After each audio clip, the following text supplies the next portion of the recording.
నమస్తే, welcome to BRK health. నేను దేవిక. ఇప్పుడు మనతో పాటు మన స్టూడియోలో ఉన్నారు డాక్టర్ కేర్ హోమియోపతి నుంచి డాక్టర్ లోకేశ్వర్ సార్ మనతో పాటు ఉన్నారు. సో ఇప్పుడు సార్ని అడిగి మనకున్న డౌట్స్ అన్ని కూడా క్లియర్ చేసుకుందాము. ఈ మధ్యకాలంలో చాలా మంది సంతానలేమి సమస్యలతో అయితే చాలా మంది బాధపడుతున్నారు. సో ఇప్పుడు వాటి కోసము అన్ని డౌట్స్ని కూడా సార్ని అడిగి మనం క్లియర్ చేసుకుందాం. నమస్తే సార్. నమస్కారం. సరే, ఈ మధ్యకాలంలో చాలామంది సంతానలేమి సమస్యతో చాలామంది బాధపడుతున్నారు. అసలు సంతానలేమి సమస్య అసలు ప్రధాన కారణాలు ఏమై ఉండొచ్చు సార్? సో సంతానలేమి సమస్యలు ఈ మధ్యకాలం లోపల ప్రపంచవ్యాప్తంగా, నాట్ ఓన్లీ ఇన్ ఇండియా, ప్రపంచవ్యాప్తంగా కూడా డే బై డే ఈ సంతానలేమి సమస్యలను పెరిగిపోతున్నాయి. ఇన్ఫర్టిలిటీ కపుల్ అనేది వరల్డ్ వైడ్గా చూసుకున్నట్లయితే ఆల్మోస్ట్ ప్రపంచ జనాభాలో ఒక 9% జనాభా సంతానలేమి సమస్యతో బాధపడుతున్నారు అనమాట. సో దాని లోపల ప్రధానంగా మనం చూసినట్లయితే ఇండియాలో కూడా ఎక్కువ మంది డే బై డే ఇన్ఫర్టిలిటీతో, సంతానలేమి సమస్యతో చాలామంది బాధపడుతున్నారు. ఏంటంటే ఒకప్పుడు ఏంటంటే వయసు సంబంధం లేకుండా హ్యాపీగా మ్యారేజ్ అయ్యేది, పిల్లలు కూడా హ్యాపీగా పుట్టేవాళ్ళు. ఇప్పుడు ఏంటంటే డే బై డే ఈ సంతానలేమి సమస్యలు అనేది పెరిగిపోతున్నాయని చెప్పేసి మనం ఎక్కువగా ఇన్ఫర్టిలిటీ సెంటర్స్ చుట్టూ తిరిగే వాళ్ళని ఎక్కువ మందిని మనం చూస్తున్నాం అనమాట. సో డే బై డే ఈ సంతానలేమి సమస్యలు ఎందుకు పెరిగిపోతున్నాయి అనే విషయం మనం తెలుసుకుందాము. సో సంతానలేమి సమస్య అని ఎప్పుడు భావించాలి అనే విషయానికి వచ్చినట్లయితే, సంతానలేమి అంటే పిల్లలు పుట్టట్లేదని చెప్పి చాలామంది ఆందోళనకు గురవుతూ ఉంటారనమాట. అంటే మ్యారేజ్ అయిపోయింది, మేము ప్రయత్నం చేస్తున్నాము, అయినా పిల్లలు పుట్టట్లేదని చెప్పేసి చాలామంది బాధపడడం మనం చూస్తున్నాం. సో ఈ విధంగా ప్రయత్నం చేసినప్పటికీ కూడా పిల్లలు పుట్టట్లేదు అని అన్నప్పుడు దాని సంతానలేమి సమస్యగా భావించాల్సి ఉంటుంది. So World Health Organization guidelines ప్రకారంగా చూసినట్లయితే మనకు మ్యారేజ్ అయింది, వివాహం జరిగింది, ఒక 6 నెలల పాటుగా ఎలాంటి కాంట్రసెప్టివ్స్ వాడకుండా పిల్లల గురించి ప్రయత్నం చేస్తున్నప్పటికీ కూడా పిల్లలు పుట్టట్లేదు అని అన్నట్లయితే ఆ కండిషన్ని మనం సంతానలేమి సమస్యగా భావించాల్సి ఉంటుందన్నమాట. ఓకే సార్, మెయిన్గా స్త్రీలలో సంతానలేమి సమస్యలకు గల కారణాలు ఏమై ఉండొచ్చు సార్ ఇప్పుడు? సో సంతానలేమి సమస్యల లోపల ప్రధానంగా చూసినట్లయితే మనం 3 రకాలుగా చూస్తాం. ఇన్ఫర్టిలిటీని మనము సంతానలేమి సమస్యలు 3 భాగాలుగా విభజించి చూస్తుంటాం అనమాట. దాని లోపల ఫస్ట్ చూసినట్లయితే స్త్రీలలో సంతానలేమి సమస్యలు, దాని తర్వాత పురుషుల్లో సంతానలేమి సమస్యలు. కొందరి లోపల స్త్రీ పురుషుల లోపల అన్ని రకాల ప్రాబ్లమ్స్ నార్మల్గా ఉన్నాయి, అయినప్పటికీ కూడా సంతానలేమికి దారితీయడానికి అవకాశం ఉంటుంది. దీని లోపల ప్రధానంగా మీరు అడిగినట్లు చూసినట్లయితే సంతానలేమిలో స్త్రీల్లో గల కారణాలు ఏంటని చూసినట్లయితే చాలామంది తెలిసిన విషయమే. స్త్రీల లోపల ఎప్పుడైతే పీసీఓడి ఉన్నా కానీ, మెయిన్గా చాలామంది లోపల ఎక్కువగా స్త్రీల లోపల పీసీఓడి సమస్యల వల్ల సంతానలేమికి దారితీయడానికి అవకాశం ఉంటుంది. అదేవిధంగా యూట్రైన్ ఫైబ్రాయిడ్స్ అని చెప్తుంటాం. ఫైబ్రాయిడ్స్ ఉండడం వల్ల కూడా సంతానలేమి దారి తీయడానికి అవకాశం ఉంటుంది.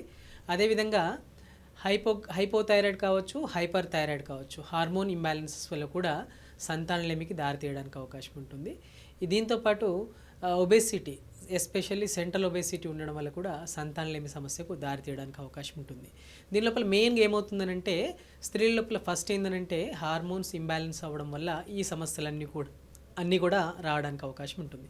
Especially PCOD, uterine fibroids, tubal blocks ఇలాంటి వాటి వల్ల ఎక్కువ మంది లోపల స్త్రీల లోపల గర్భాన్ని పొందడానికి కొంచెం టైం అనేది ఎక్కువ పడటం అనేది మనం చూస్తున్నాం అనమాట. సో దీని లోపల మెయిన్గా ఏం జరుగుతుందంటే మెన్సెస్ ఇరెగ్యులర్గా అవ్వడం, దాంతోపాటు ఓవులేషన్ అంటే అండోత్పత్తి అనేది సరిగ్గా జరగకపోవడం వల్ల స్త్రీల లోపల సంతానోత్పత్తి అనేది తగ్గిపోవడానికి అవకాశం ఉంటుందన్నమాట.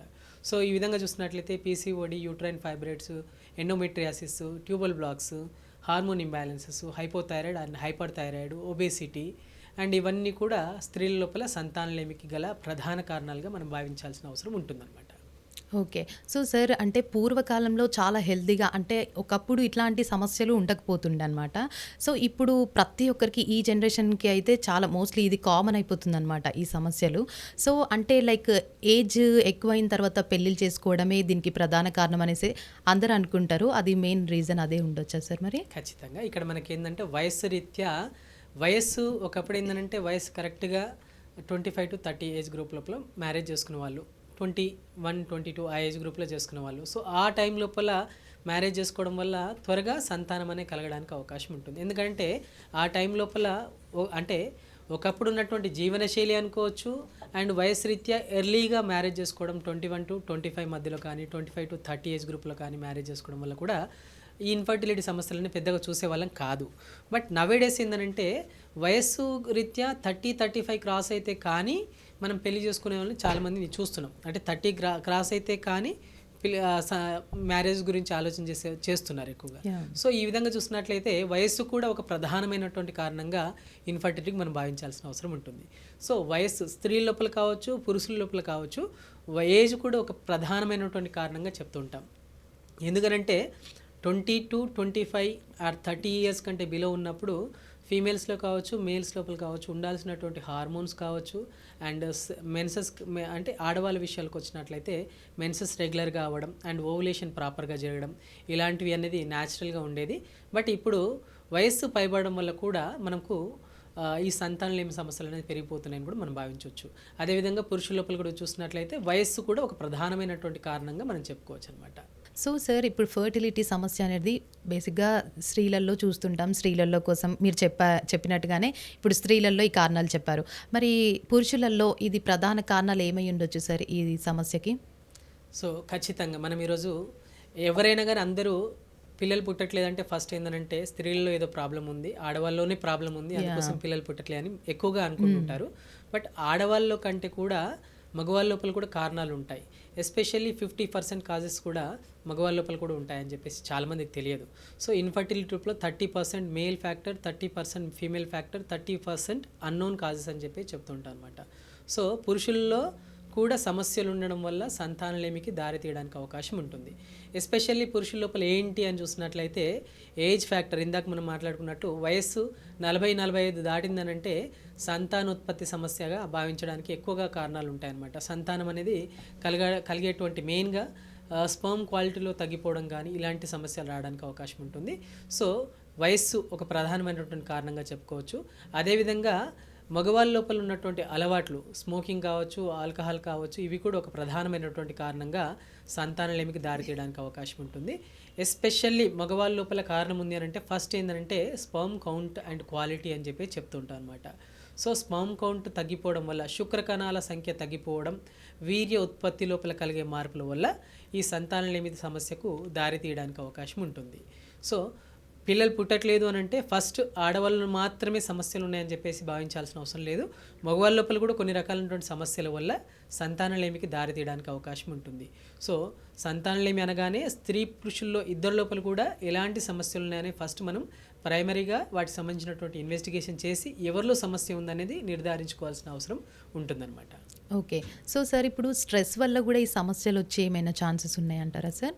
ఖచ్చితంగా మగవారి లోపల సంతానలేమి సమస్యల లోపల టెన్షన్ కావచ్చు, స్ట్రెస్ కావచ్చు, యాంగ్జైటీ కావచ్చు, స్లీప్ కావచ్చు, ఇవన్నీ కూడా సంతానలేమి సమస్యకు దారి తీయడానికి అవకాశం ఉంటుంది. సో ఒకప్పుడు ఏంటంటే ఈ స్ట్రెస్ఫుల్ లైఫ్ ఉండేది కాదు. ఇప్పుడు చూసినట్లయితే నైట్ షిఫ్ట్ జాబ్లు ఎక్కువగా ఉన్నాయి. ఎప్పుడు చూసినా నైట్ షిఫ్ట్ జాబ్స్ ఎక్కువగా ఉన్నాయి. దీనివల్ల ఏమవుతుందంటే స్పర్మ్ క్వాలిటీ అనేది తగ్గిపోవడానికి అవకాశం ఉంటుంది. ఎక్కువ టెన్షన్, మానసిక ఒత్తిడి ఎక్కువగా ఉన్నా, ఆందోళన ఎక్కువగా ఉన్నా, నిద్రలేమి సమస్యలు ఉండడం వల్ల సంతానలేమి సమస్యకు దారి తీయడానికి అవకాశం ఉంటుంది. ఎస్పెషల్లీ స్ట్రెస్ వల్ల ఏమవుతుంది అని అంటే మన బాడీ లోపల హ్యాపీ హార్మోన్ సీక్రెషన్స్ అనేవి తగ్గిపోతాయి. మగవాళ్ళ లోపల కావచ్చు, ఆడవాళ్ళ లోపల కావచ్చు. సంతానలేమి సమస్యల లోపల ఈ stress levels, anxiety levels, sleep ప్రాపర్గా లేనప్పుడు మగవాళ్ళ లోపల ఉత్పత్తి అవ్వాల్సినటువంటి హార్మోన్స్ లైక్ మనకేంటంటే పురుషుల లోపల మెయిన్గా టెస్టోస్టెరాన్ సీక్రెషన్స్ అనమాట. ఈ టెస్టోస్టెరాన్ సీక్రెషన్స్ తగ్గిపోవడం కానీ, అదేవిధంగా కొన్ని రకాల హార్మోన్స్ పెరిగిపోవడం, కొన్ని రకాల హార్మోన్ తగ్గడం, ఫీమేల్ హార్మోన్స్ అనేది పెరిగిపోతూ ఉండడం, మేల్ హార్మోన్స్ అనేది తగ్గిపోతూ ఉండడం, దానివల్ల కూడా సంతానలేమి సమస్యకు దారి తీయడానికి అవకాశం ఉంటుంది. సో వన్స్ టెస్టోస్టెరాన్ సీక్రెషన్స్ తగ్గిపోయినాయి అంటే దానివల్ల మగవాళ్ళ లోపల సంతానోత్పత్తి సమస్య, సంతానోత్పత్తి ఏదైతే క్యాపబిలిటీ ఉంటుందో అది మొత్తం కూడా తగ్గిపోవడానికి అవకాశం ఉంటుందన్నమాట. సో ఎక్కువగా నైట్ షిఫ్ట్ చేసే వాళ్ళు కావచ్చు, అండ్ ఎక్కువగా ఒత్తిడితో కూడుకున్నటువంటి జాబ్ చేసేవాళ్ళు కావచ్చు. ఈ ఒత్తిడికి వీలైనంత దూరంగా ఉన్నట్లయితే మగవాళ్ళ లోపల కలిగేటువంటి సంతానలేమి సమస్యలు కొంతవరకు అధిగమించడానికి అవకాశం ఉంటుంది. Okay, right. సో వీటిని ఎలా నిర్ధారించవచ్చు సార్? సో మెయిన్గా మగవాళ్ళ లోపల సంతానోత్పత్తికి కావాల్సింది ఏంటంటే స్పర్మ్ కౌంట్ అనమాట. సో ముందుగా దీనికి సంబంధించి మనం ఏంటంటే మగవాళ్ళ లోపల ఏ విధంగా ఉంది సెమెన్ అనాలిసిస్ అని ఒక సింపుల్ టెస్ట్ ద్వారా పురుషుల్లో ఉన్నటువంటి స్పర్మ్ కౌంట్ ఏ విధంగా ఉందని మనం గుర్తించడానికి అవకాశం ఉంటుంది. సో ఫస్ట్ మగవాళ్ళ లోపల ఇన్ఫర్టిలిటీ అని భావించినప్పుడు మనం ఫస్ట్ ప్రాథమికంగా చేయాల్సినటువంటి ఇన్వెస్టిగేషన్స్ ఏంటంటే సెమెన్ అనాలిసిస్ అని చెప్పి చెప్తుంటాం అనమాట. సో ఈ సెమెన్ అనాలిసిస్ చేయించినప్పుడు దాని లోపల ఏమవుతుందంటే సెమెన్ ఏ విధంగా ఉంది, దానిలో ఉన్నటువంటి స్పర్మ్స్ ఏ విధంగా ఉన్నాయి, దాని కౌంట్ ఏ విధంగా ఉంది, కౌంట్లో ఏమన్నా కదలికలు అంటే స్పర్మ్ లోపల మనం ప్రధానంగా చూసేది ఏంటంటే కదలిక ఏ విధంగా ఉంది, మార్ఫలాజికల్గా ఎలాంటి చేంజెస్ ఉన్నాయి, అండ్ స్పర్మ్ మోటిలిటీ ఏ విధంగా ఉంది, మార్ఫలాజికల్గా ఎలాంటి చేంజెస్ ఉన్నాయని మనం గుర్తించాల్సిన అవసరం ఉంటుందన్నమాట. సో ప్రాథమికంగా మగవాళ్ళ లోపల సంతానలేమి సమస్య అనగానే ఫస్ట్ మనం చూసుకోవాల్సింది ఏంటంటే స్పర్మ్ క్వాలిటీ ఏ విధంగా ఉంది, సెమెనాలిసిస్ చేయించి ఫస్ట్ ప్రాథమికంగా సెమెనాలిసిస్ చేయించడం వల్ల కౌంట్ రిలేటెడ్ ఇష్యూస్ ఏమైనా ఉన్నాయని మనం గుర్తించాల్సిన అవసరం ఉంటుంది. దాంతోపాటు మగవాళ్ళలో ఉన్నటువంటి టెస్టోస్టెరాన్ లెవెల్స్ ఏ విధంగా ఉన్నాయి, అండ్ మెయిన్ ఇంపార్టెంట్ మగవాళ్ళలో హార్మోన్స్ ఏంటంటే మెయిల్ హార్మోన్ టెస్టోస్టెరాన్ అనమాట. ఈ టెస్టోస్టెరాన్ హార్మోన్ లెవెల్స్ ఏ విధంగా ఉన్నాయని మనం గుర్తించి ఈ టెస్టోస్టెరాన్ లెవెల్స్ తక్కువగా ఉండడం వల్ల అంగస్తంభన ప్రాబ్లమ్స్ అనేది రావడానికి అవకాశం ఉంటుంది. సో వాటి రిలేటెడ్గా ఏమైనా ప్రాబ్లం ఉన్నాయా అని మనం గుర్తించాల్సిన అవసరం ఉంటుందన్నమాట. సో ఫస్ట్ ప్రాథమికంగా ఈ రెండు టెస్టులు, దీంతోపాటు కొన్ని రకాలైనటువంటి టెస్టులు ఉంటాయి.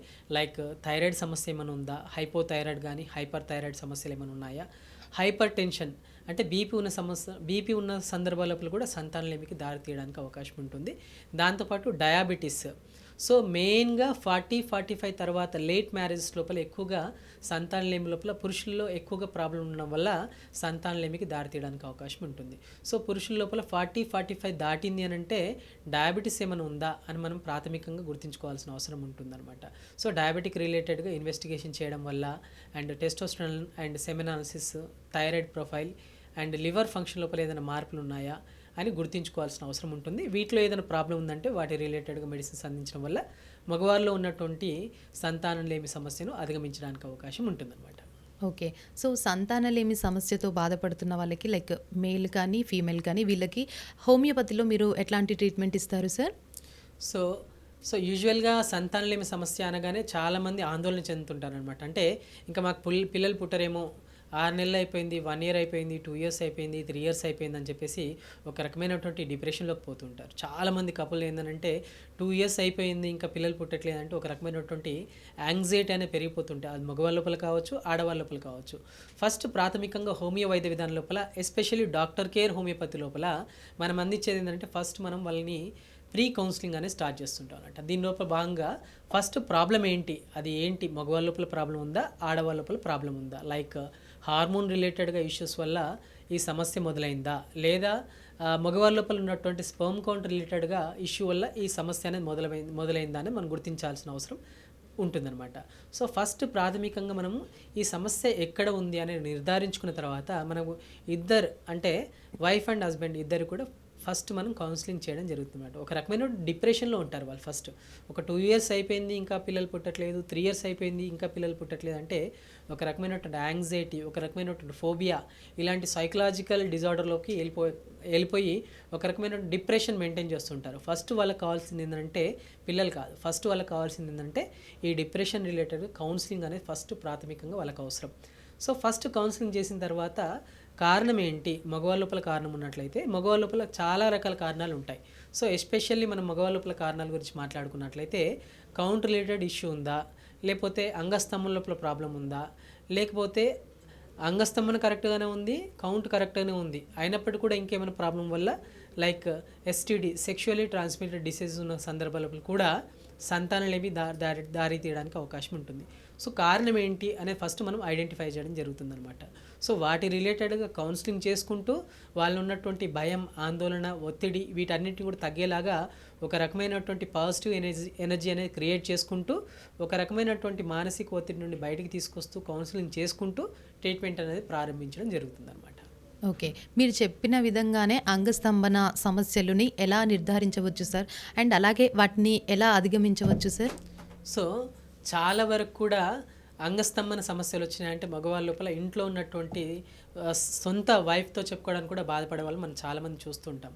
సో అంగస్తంభన సమస్య అనగానే అది ఎవరికి చెప్పుకోవాలి, ఫ్రెండ్స్ చెప్పుకుంటే కామెంట్ చేస్తుంటారు అని ఒక భయం, వాళ్ళు ఏమనుకుంటారు అని చెప్పేసి చాలామంది భయపడుతుంటారు. ఎవరితో చెప్పుకోలేరు, ఒక రకమైన డిప్రెషన్ మెయింటైన్ చేస్తూ లోలోనే భయపడుతుండే వాళ్ళు చాలామంది చూస్తూ ఉంటాం. సో ఈ అంగస్తంభన అనేది అంతగా భయపడే విషయం కాదు, డిప్రెషన్కి లోనవలసినటువంటి విషయం లేదు. సో ఫస్ట్ అంగస్తంభన అనేది మనం ఎప్పుడు భావించాలంటే దీని లోపల ప్రీమెచ్యూర్ ఎజాకులేషన్, ఎరెక్టైల్ డిస్ఫంక్షన్ అనేది మెయిన్గా చూస్తుంటాం అనమాట. అంటే వయస్సు 35 ఈ మధ్యకాలం లోపల 35 సంవత్సరాల మధ్యలో కూడా అంగస్తంభన సమస్యలను మనం ఎక్కువ చూస్తున్నాం. ఒకప్పుడు ఏంటంటే 60 దాటితే వయసు రీత్యా 60 కానీ 65 సంవత్సరాలు దాటితే కానీ ఈ సమస్య అనేది ఉండేది కాదు.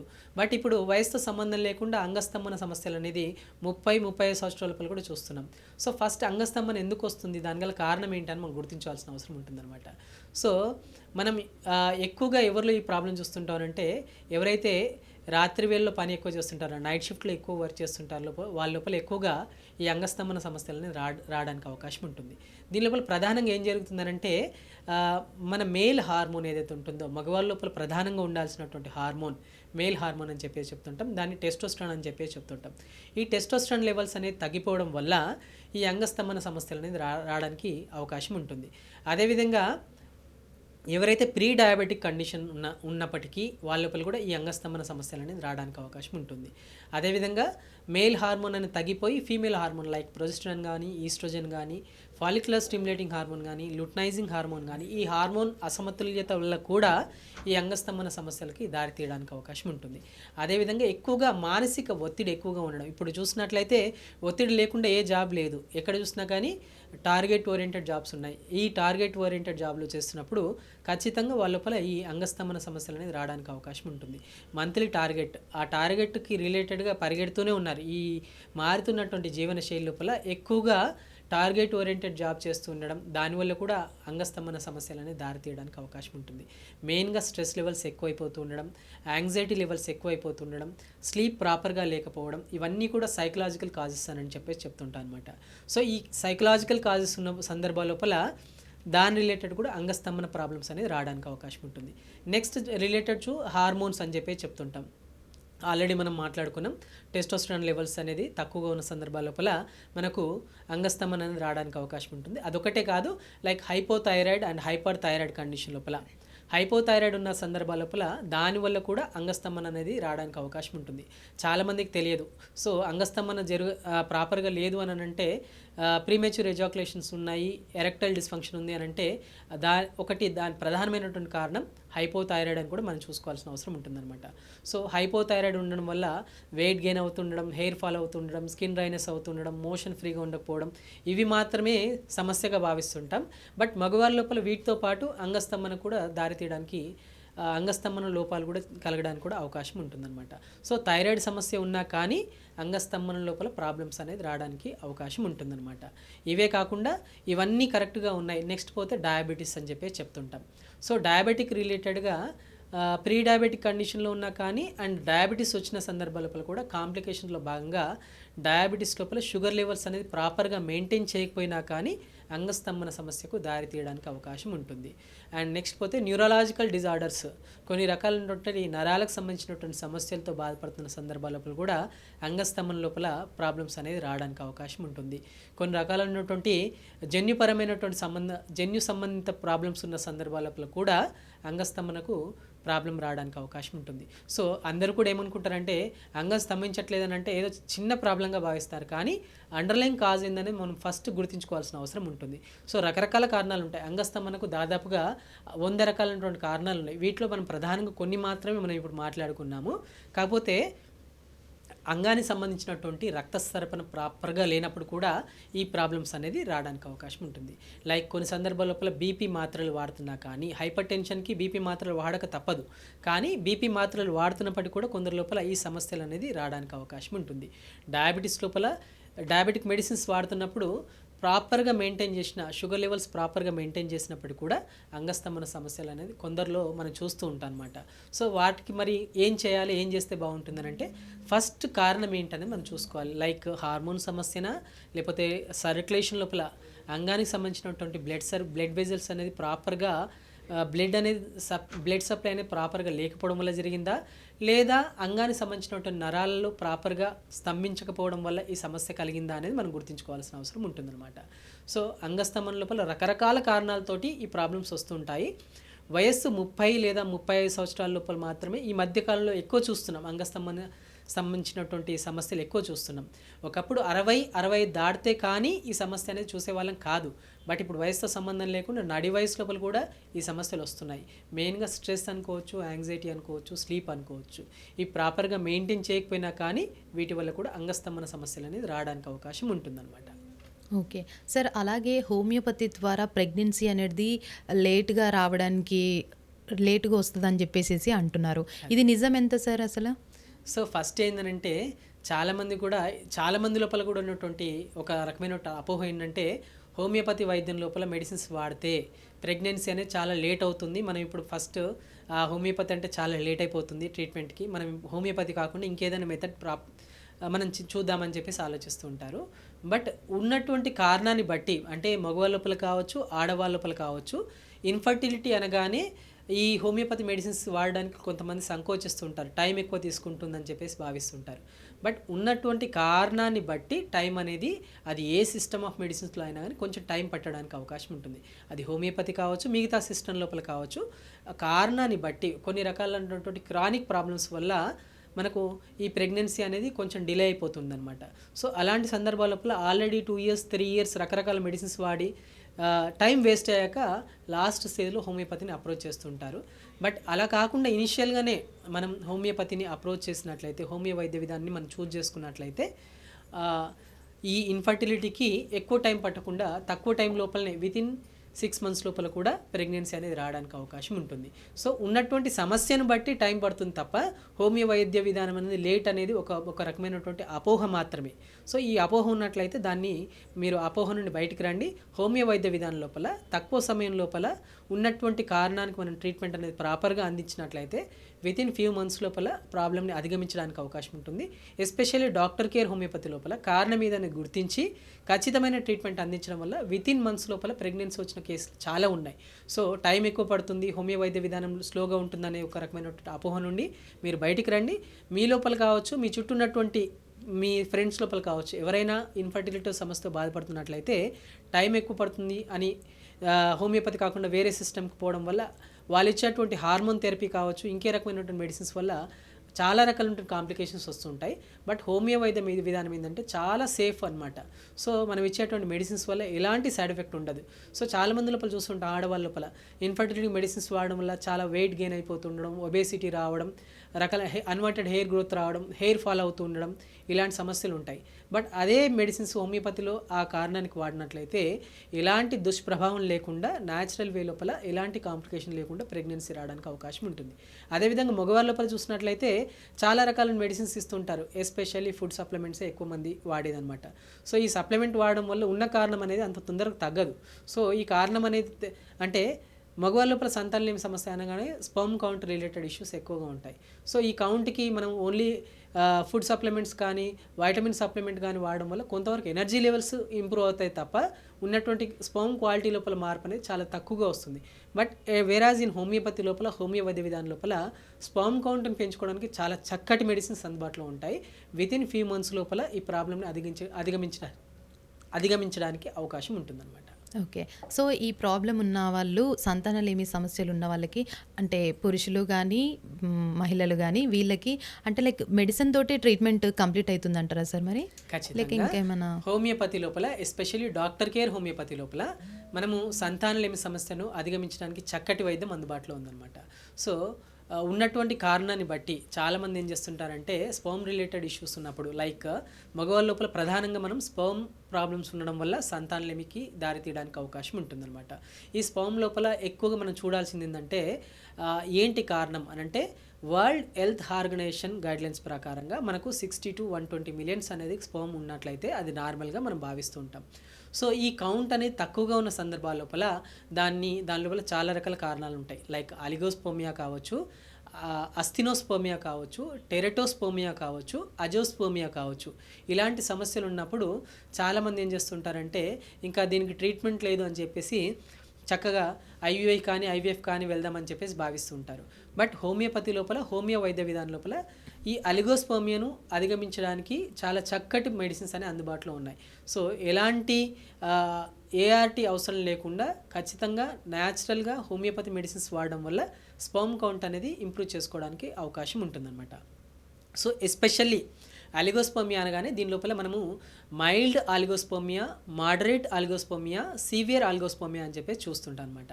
సో స్పర్మ్ కౌంట్ అనేది తక్కువగా ఉన్న దాని లోపల కొంచెం తక్కువగా ఉంది అని అంటే సివియర్ ఆలిగోస్పర్మియా అంటే 5 మిలియన్స్ కంటే తక్కువగా ఉన్న సందర్భాన్ని సివియర్ ఆలిగోస్పర్మియా అని చెప్పేసి చెప్తుంటాం. సో సివియర్ ఆలిగోస్పర్మియా ఉంది, ఇంకా ఖచ్చితంగా మీరు ఐఏ కానీ లేకపోతే ఐవీఎఫ్ కానీ వెళ్ళాలని చెప్పేసి అడ్వైస్ ప్రకారంగా వెళ్తూ ఉంటారు. బట్ వాళ్ళకి హోమియోపతి లోపల, డాక్టర్ కేర్ హోమియోపతి లోపల చక్కటి వైద్యం అందుబాటులో ఉంది.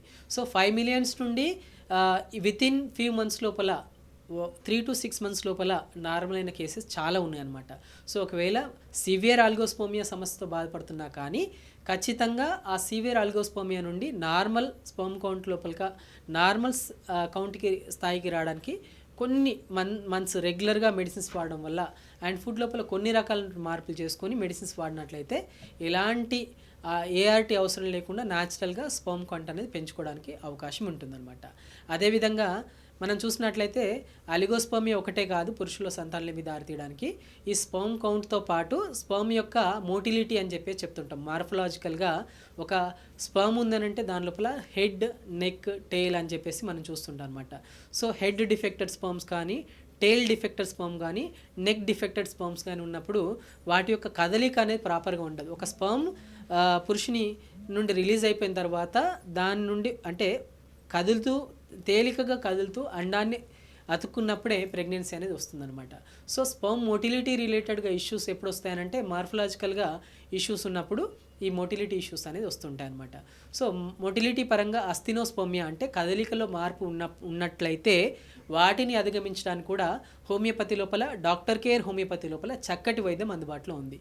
సో దీని లోపల మోటిలిటీ లోపల head defected, tail defected, neck defected అని చెప్పి చాలామంది భావిస్తుంటారు.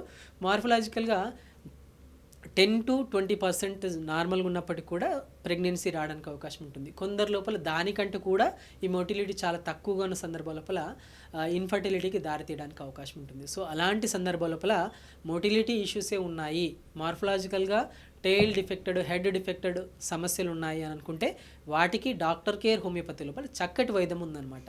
సో కొన్ని రకాల ఫుడ్లో కొన్ని చేంజెస్ చేసుకుంటూ దాంతోపాటు హోమియోపతి మెడిసిన్స్ వాడడం వల్ల న్యాచురల్గా మనం ఈ స్పర్మ్ కౌంట్ని ఇంప్రూవ్ చేసుకోవచ్చు, క్వాలిటీని కూడా ఇంప్రూవ్ చేసుకోవచ్చు అనమాట. So sperm quality and count నార్మల్గా ఉంటే మగవాళ్ళలో సమస్య లేదు అని మనం ఖచ్చితంగా చెప్పడానికి అవకాశం ఉంటుంది. సో వీటి రిలేటెడ్గా కౌంట్ లోపల కానీ మార్ఫలాజికల్గా కానీ ఎలాంటి మార్పులు ఉన్నా కానీ మీరు భయపడాల్సిన అవసరం లేదు. దానికి ఐయుఐ, ఐవీఎఫ్ ఒకటే సొల్యూషన్ కాదు. న్యాచురల్గా హోమియోపతి లోపల, డాక్టర్ కేర్ హోమియోపతిలో మంచి వైద్యం అందుబాటులో ఉంది. ఒకవేళ మీలో కానీ ఎవరైనా ప్రాబ్లంతో భావిస్తున్నట్లయితే మీ దగ్గర ఉన్నటువంటి డాక్టర్ కేర్ హోమియోపతిని ఖచ్చితంగా సంప్రదించవచ్చు. సో ఫుడ్ రిలేటెడ్ కొన్ని చేంజెస్ చేసుకుంటూ డైట్ ఏది ఫాలో అయితే బాగుంటుంది అనేది మనం పూర్తిగా వివరిస్తూ ఉంటాము. దాంతోపాటు మెడిసిన్స్ అని అందిస్తూ ఉంటాము. ఈ స్పర్మ్ కౌంట్ని ఇంప్రూవ్ చేసుకోవడానికి అవకాశం ఉంటుందన్నమాట. ఓకే. సో అదేవిధంగా సార్ ఇప్పుడు సంతానలేమి సమస్యలతో బాధపడుతున్న వాళ్ళు ఎవరైతే ఉంటారో పురుషులు కానీ అమ్మాయిలు అంటే లైక్ ఫీమేల్స్ కానీ మేల్స్ కానీ సో వాళ్ళకి అంటే అది కాకుండా లైక్ డయాబెటీస్ కానీ ఇంకా థైరాయిడ్ కానీ ఇంకేదైనా డిసీజ్ ఉన్నప్పుడు ఇప్పుడు మీరు చెప్పిన విధంగానే మందులతో మీరు నయం చేస్తారనేసి అంటున్నారు కదా, క్యూర్ అవుతుందని. సో ఆ ట్యాబ్లెట్స్ ఇప్పుడు వీళ్ళు ఈ ట్యాబ్లెట్స్ కూడా యూజ్ చేస్తారు కదా sir, at the same time ఈ 2 ట్యాబ్లెట్స్ అట్లా యూజ్ చేయొచ్చా సార్? ఏం కాదా మరి దానివల్ల? చాలా మందిలో ఉన్నటువంటి డౌట్ ఇది ఏంటనంటే మాకు సంతానలేమి సమస్య ఉంది, మేము ఇన్ఫర్టిలిటీ గురించి బాధపడుతున్నాము, బట్ మేము ఇప్పుడు డయాబెటీస్ ఉంది, హైపర్ టెన్షన్ ఉంది, హైపోథైరాయిడ్ ఉంది, వాటి రిలేటెడ్ మెడిసిన్స్ వాడుకుంటూ హోమియోపతి మెడిసిన్స్ వాడొచ్చా అంటే ఖచ్చితంగా వాడొచ్చు, ఎలాంటి ప్రాబ్లం ఉండదు. ఫస్ట్ ఏంటంటే సో ఒకవేళ ఫస్ట్ మేల్ కావచ్చు, ఫీమేల్ కావచ్చు, సంతానలేమి సమస్యతో బాధపడుతున్నట్లయితే ఫస్ట్ ఫీమేల్స్ లోపల ఫస్ట్ మనం చూసేది అంటే థైరాయిడ్ సమస్య ఉందా లేదా అని చూస్తుంటాం. ఒకవేళ థైరాయిడ్ లెవెల్స్ అనేది ఎక్కువగా ఉన్నట్లయితే వాటి రిలేటెడ్ హైపోథైరాయిడా, హైపర్ థైరాయిడా అనేది గుర్తించి వాటి రిలేటెడ్ మెడిసిన్స్ అనేది అందించడం జరుగుతుంది. మేల్లో అయినా కానీ ఫీమేల్లో అయినా కానీ. సో థైరాయిడ్ సమస్యలు ఉన్నప్పటికీ కూడా సంతానలేమికి దారితీయడానికి అవకాశం ఉంటుంది. ఎస్పెషల్లీ మగవారి లోపల చూసుకున్నట్లయితే హైపోథైరాయిడ్ వల్ల కూడా సంతానలేమికి దారితీయడానికి అవకాశం ఉంటుంది. ఎందుకు అనంటే మగవారి లోపల హైపోథైరాయిడ్ రిలేటెడ్గా సంతానలేమి సమస్య ఏ విధంగా వస్తుందంటే హైపోథైరాయిడ్ లోపల తీసుకునే ఆహారం ఖచ్చితంగా కొంచెం క్వాలిటీ తక్కువగా ఉన్నా కానీ ఆల్ ఆఫ్ సడన్గా వెయిట్ గెయిన్ అవుతూ ఉంటారనమాట. సో ఈ వెయిట్ గెయిన్ అవ్వడం వల్ల సెంట్రల్ ఒబేసిటీ ఎస్పెషల్లీ పొట్ట చుట్టూ కొవ్వు అనేది పేరుకుపోవడం వల్ల కూడా సంతానలేమి దారి తీయడానికి అవకాశం ఉంటుంది, మగవారి లోపలైనా కానీ ఆడవాళ్ళ లోపల కానీ. దాంతోపాటు మెయిన్ మెటబాలిక్ అంటే శరీరానికి సంబంధించినటువంటి మెటబాలిజం నార్మల్గా జరగాలి అంటే main important hormone thyroid hormone అనమాట. సో ఈ థైరాయిడ్ హార్మోన్ లోపం ఉన్నప్పుడు మగవాళ్ళ లోపల కావచ్చు ఆడవాళ్ళ లోపల కావచ్చు సంతానలేమికి దారితీయడానికి అవకాశం ఉంటుంది. సో మగవాళ్ళ లోపల అంగస్తంభన సమస్యకు కూడా దారితీయడానికి థైరాయిడ్ అనేది ప్రాపర్గా థైరాయిడ్ గ్రంథి ఫంక్షన్ ప్రాపర్గా లేకపోతే ఈ అంగస్తంభన సమస్యలు కూడా రావడానికి అవకాశం ఉంటుంది. సో ఒక రకమైనటువంటి అనీజీనెస్ ఉండడం, దాంతోపాటు శరీర బరువు పెరిగిపోతూ ఉండడం, దాంతోపాటు కొద్దిపాటి వర్క్ చేసినా కానీ తొందరగా అలసట ఉండడం అనేది హైపోథైరాయిడ్ లోపల ఎక్కువ చూస్తుంటాం. అండ్ హైపర్ థైరాయిడ్ ఉన్నప్పుడు శరీరం చాలా వీక్ అయిపోతుంది. ఫుడ్ ప్రాపర్గా తీసుకున్నప్పటికీ కూడా శరీరం చాలా వీక్ అవ్వడం వల్ల దానివల్ల కూడా సంతానలేమి సమస్యకు దారితీయడానికి అవకాశం ఉంటుంది. మగవాళ్ళ లోపల కావచ్చు ఆడవాళ్ళ లోపల కావచ్చు ఈ సమస్య అనేది రావడానికి అవకాశం ఉంటుందన్నమాట. సో థైరాయిడ్ రిలేటెడ్ ప్రాబ్లం ఉందా అనేది కూడా ఫస్ట్ మనం ప్రధానంగా చూసుకోవాల్సిన అవసరం ఉంటుందన్నమాట సంతానలేమి సమస్య అనగానే. సో డయాబెటీస్ రిలేటెడ్ కూడా మగవాళ్ళ లోపల సంతానలేమి సమస్యకు దారి తీయడానికి అవకాశం ఉంటుంది. ఎస్పెషల్లీ మగవాళ్ళ లోపల మాట్లాడుకున్నట్లయితే వయసు 40-45 దాటిన తర్వాత ఈ మధ్యకాలం లోపల లేట్ మ్యారేజెస్ అని ఎక్కువ చూస్తున్నాం. 40 దాటితే కానీ మ్యారేజెస్ అనేది జరగట్లేదు. సో 40 తర్వాత మ్యారేజెస్ అవుతున్నాయని అంటే ఫస్ట్ మనం ప్రాథమికంగా మగవాళ్ళ లోపల ఫస్ట్ మనం చూసుకోవాల్సింది ఏంటంటే ఎరెక్షన్స్ ప్రాపర్గా ఉన్నాయా, ప్రీమేచ్యూర్ ఎజాక్యులేషన్స్ ఉన్నాయా, దాంతోపాటు డయాబెటీస్ ఉంటే డయాబెటీస్ వల్ల ఈ ప్రీమేచ్యూర్ ఎజాక్యులేషన్స్ కానీ ఎరెక్టైల్ డిస్ఫంక్షన్స్ కానీ జరుగుతున్నాయని కూడా మనం చూసుకోవాల్సిన అవసరం ఉంటుంది. ఒకవేళ డయాబెటిక్ రిలేటెడ్గా premature ejaculation, erectile dysfunction and sperm related issues వస్తున్నాయంటే ఫస్ట్ ఆ డయాబెటిక్ని కరెక్ట్ చేసుకుంటూ దాంతోపాటు హోమియోపతి మెడిసిన్స్తో పాటు ఈ సమస్యను అధిగమించడానికి ఏ ఆహారం తీసుకుంటే బాగుంటుందని మనం డైట్ రిలేటెడ్గా ఎలాంటి ఫుడ్ తీసుకోవాలో కూడా మనం పేషెంట్కి చెప్తూ ఉంటాము. ఒకవేళ డయాబెటిక్ ఎరెక్టైల్ డిస్ఫంక్షన్ ఉంది, దానివల్ల సంతానలేమి సమస్యకు దారితీస్తుందని అనే ఖచ్చితమైనగా మనం గుర్తించినట్లయితే డయాబెటిక్ ఎరెక్టైల్ డిస్ఫంక్షన్ని కూడా మనం హోమియోపతి మెడిసిన్స్ ద్వారా దాన్ని అధిగమించడానికి అవకాశం ఉంటుందన్నమాట.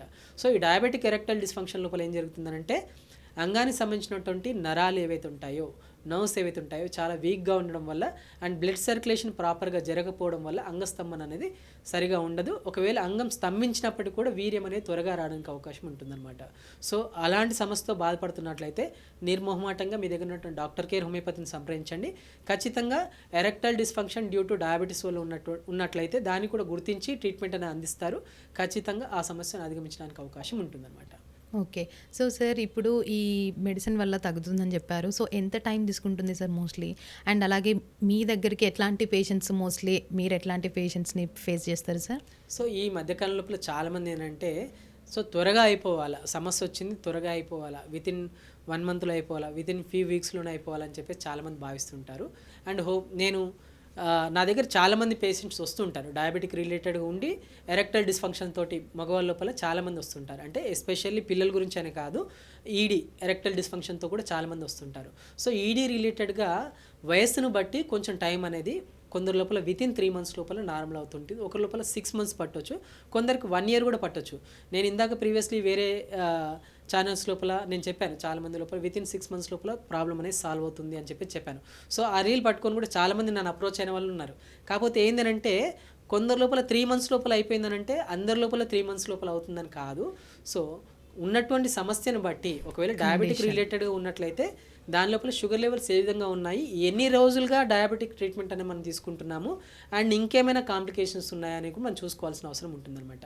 సో కాంప్లికేషన్స్ ఏ విధంగా ఉన్నాయి, వాళ్ళు ఉన్నటువంటి సమస్యలు ఏ విధంగా ఉన్నాయనేది మనం గుర్తించి మనం ట్రీట్మెంట్ అనేది అందించినట్లయితే అంగస్తంభన సమస్యలు అనేది పూర్తిగా అధిగమించడానికి అవకాశం ఉంటుంది. కొందరు 3 months పట్టవచ్చు, కొందరు 6 months పట్టవచ్చు, కొంచెం టైము అటు ఇటు అవ్వచ్చు. కానీ హోమియోపతి లోపల ఈ అంగస్తంభన సంబంధించినటువంటి సమస్యల్ని ఈడీకి రిలేటెడ్గా ఉన్నటువంటి ఇష్యూని పూర్తిగా తగ్గించుకోవడానికి ఎస్పెషల్లీ డాక్టర్ కేర్ హోమియోపతి లోపల చక్కటి వైద్యం అందుబాటులో ఉంది. సో ఒకవేళ దానికి రిలేటెడ్గా మీరు బాధపడుతున్నట్లయితే మీ దగ్గర ఉన్నటువంటి డాక్టర్ కేర్ హోమియోపతిని సంప్రదించండి. ఖచ్చితంగా దానికి రిలేటెడ్ మెడిసిన్స్ అండ్ డైట్ అనేది అందిస్తారు. ఆ ప్రాబ్లం పూర్తిగా అధిగమించవచ్చు. సార్ ఇప్పుడు మగవారి లోపల స్పర్మ్ కౌంట్ రిలేటెడ్ సమస్యలకి ఇప్పుడు డాక్టర్ కేర్ హోమియోపతిలో ఎట్లాంటి ట్రీట్మెంట్ అందుబాటులో ఉంది సార్? సో మగవారి లోపల ప్రధానంగా మనము సంతానలేమి సమస్య అనగానే ఫస్ట్ మనం అనేది చూసుకోవాల్సింది ఏంటంటే కౌంట్ సమస్య ఉందా లేదా అని మనం చూసుకోవాల్సిన అవసరం ఉంటుంది. సో కౌంట్ అనేది మనకు నార్మల్గా ఉన్నట్లయితే మగవారి లోపల ఎలాంటి సమస్య లేదు అని మనం భావించవచ్చు. బట్ కౌంట్ రిలేటెడ్గా వచ్చేటువంటి సమస్య లోపల అలిగోస్పోమియా కావచ్చు, అజోస్పోమియా కావచ్చు, టెరటోస్పోమియా కావచ్చు, అస్థినోస్పోమియా కావచ్చు. వీటి రిలేటెడ్గా హోమియోపతి లోపల డాక్టర్ కేర్ హోమియోపతి లోపల చక్కటి వైద్యం అందుబాటులో ఉంది.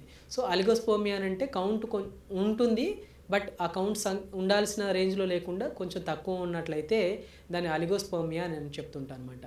సో అలిగోస్పోమియా ఎందుకు వస్తుందంటే స్ట్రెస్ లెవెల్స్ ఎక్కువగా ఉన్నా, యాంగ్జైటీ లెవెల్స్ ఎక్కువగా ఉన్నా, స్లీప్ ప్రాపర్గా లేకపోయినవి సైకలాజికల్ కాజెస్ అని చెప్తూ ఉంటాము. అదేవిధంగా హార్మోన్ కాజెస్ వల్ల కూడా టెస్టోస్టెరోన్ హార్మోన్ లెవెల్స్ అనేది తక్కువగా ఉన్న సందర్భాల లోపల ఈ కౌంట్ అనేది తగ్గిపోవడానికి అవకాశం ఉంటుంది. అదేవిధంగా సెంట్రల్ ఒబేసిటీ సమస్యతో బాధపడుతున్నప్పుడు కూడా ఈ కౌంట్ అనేది తగ్గిపోవడానికి అవకాశం ఉంటుంది. అండ్ మనం తీసుకున్నటువంటి ఆహారం లోపల ఎక్కువగా మసాలా ఆహార పదార్థాలు ఎక్కువ తీసుకోవడం వల్ల కూడా ఈ స్పర్మ్ కౌంట్ అనేది తగ్గిపోవడానికి అవకాశం ఉంటుంది. అండ్ ఎవరైతే ఎక్కువగా స్మోకింగ్ కానీ ఆల్కహాల్ కానీ అలవాట్లు ఉన్నట్లయితే వాటి వల్ల కూడా ఈ కౌంట్ అనేది తగ్గిపోవడానికి అవకాశం ఉంటుంది. సో ఈ ఫుడ్ పరంగా కొన్ని చేంజెస్ చేసుకుంటూ మనం మెడిసిన్స్ అనేది వాడినట్లయితే అలిగోస్పోమియా కండిషన్ని పూర్తిగా అధిగమించడానికి అవకాశం ఉంటుంది. అండ్ అజోస్పోమియా అనేది ఏంటంటే జన్యుపరంగా కలిగేటువంటి సమస్య అనమాట. సో కౌంట్ పూర్తిగా 0 ఉన్న సందర్భాన్ని మనం అజోస్పోమియా అని చెప్తుంటాము. దీని లోపల డాక్టర్ కేర్ హోమియోపతి లోపల మనం అజోస్పోమియా కండిషన్కి కూడా ట్రీట్మెంట్ అందుబాటులో ఉంటుంది. బట్ మనకు ఏ విధంగా ఉంది అనేది మనం ఫస్ట్ దానికి రిలేటెడ్గా మనం కొన్ని టెస్టులు చేసిన తర్వాతనే అజోస్పోమియాకు పూర్తిగా ట్రీట్మెంట్ ఇవ్వగలుగుతామా లేదా అనేది మనం పూర్తిగా ముందే పేషెంట్కి ఎక్స్ప్లెయిన్ చేయడం జరుగుతుందన్నమాట. సో అజోస్పోమియా అనే కండిషన్ 0 కౌంట్ ఉన్నటువంటి సందర్భం అనమాట. సో టెస్టికులర్ బయాప్సీ చేస్తే కానీ దానికి ట్రీట్మెంట్ ఉందా లేదా అని మనం చెప్పడానికి వీలు లేదనమాట. సో వన్స్ దాని లోపల స్పెర్మటోజెన్సిస్ అనేది ఉంది అని అంటే దాన్ని మనం హోమియోపతి లోపల మెడిసిన్స్ ద్వారా ప్రయత్నించి స్పర్మ్ కౌంట్ అనేది పెంచుకోవడానికి అవకాశం ఉంటుందన్నమాట. అండ్ టెరటోస్పోమియా కావచ్చు, అండ్ టెరటోస్పోమియా గురించి చూసినట్లయితే కదలికలో మార్పు ఉన్నట్లయితే టెరటోస్పోమియా అని చెప్పి చెప్తుంటాము. సో టెరటోస్పోమియాని పూర్తి స్థాయిలో మనం పూర్తిగా అధిగమించడానికి డాక్టర్ కేర్ హోమియోపతి లోపల పూర్తి స్థాయిలో వైద్యం అనేది అందుబాటులో ఉంటుంది. సో ఫుడ్ రిలేటెడ్ కొన్ని చేంజెస్ చేసుకుంటూ మెడిసిన్స్ అనేది ప్రాపర్గా వాడినట్లయితే న్యాచురల్గా ఈ స్పర్మ్ కౌంట్ని పూర్తిగా నార్మల్ చేసుకోవడానికి అవకాశం ఉంటుంది. మగవాళ్ళలో కలిగేటువంటి సంతానలేమి సమస్యను పూర్తిగా న్యాచురల్ మెడిసిన్స్ ద్వారా డాక్టర్ కేర్ హోమియోపతిలో అందించేటువంటి ట్రీట్మెంట్ ద్వారా అండ్ మనం అందించేటువంటి ట్రీట్మెంట్తో పాటు డైట్ రిలేటెడ్గా కొన్ని చేంజెస్ చేసుకున్నట్లయితే మగవాళ్ళలో కలిగేటువంటి సంతానలేమి సమస్యను పూర్తిగా అధిగమించడానికి అవకాశం ఉంటుందన్నమాట. రైట్. సో చూసారు కదండి, ఈ మధ్యకాలంలో చాలామంది స్ట్రెస్ అని చెప్పేసి ఇంకా ఇతర కారణాల వల్ల కూడా చాలామందికి సంతానలేమి సమస్యలు అనేటివి కామన్ అయిపోయింది ఈ మధ్యకాలంలో. సో అట్లాంటి వాళ్ళకి ఎట్లాంటి జాగ్రత్తలు తీసుకోవాలి, ఎట్లాంటి ట్రీట్మెంట్ ఉంది, అండ్ డాక్టర్ కేర్ హోమియోపతిలో ఎట్లాంటి మెడిసిన్ ఇస్తే అది క్యూర్ అవుతుంది, అలాగే ఎట్లాంటి జాగ్రత్తలు తీసుకోవాలి, ఎట్లాంటి డైట్ మెయింటైన్ చేయాలి, అవన్నీ కూడా సార్ అయితే చాలా చక్కగా వివరించి చెప్పారు. సో ఇన్ఫర్టిలిటీ సమస్యతో బాధపడుతున్న వాళ్ళు మేల్ ఆర్ ఫీమేల్ ఎవరైనా సరే మీకు ఎట్లాంటి సమస్యలు ఉన్నా కూడా సార్కి స్క్రీన్ మీద స్క్రోల్ అవుతున్న నంబర్కి అయితే కాల్ చేసి మీకున్న డౌట్స్ అన్ని కూడా క్లియర్ చేసుకోండి. సార్ అయితే చాలా చక్కగా వివరించి చెప్తారు. Thank you sir.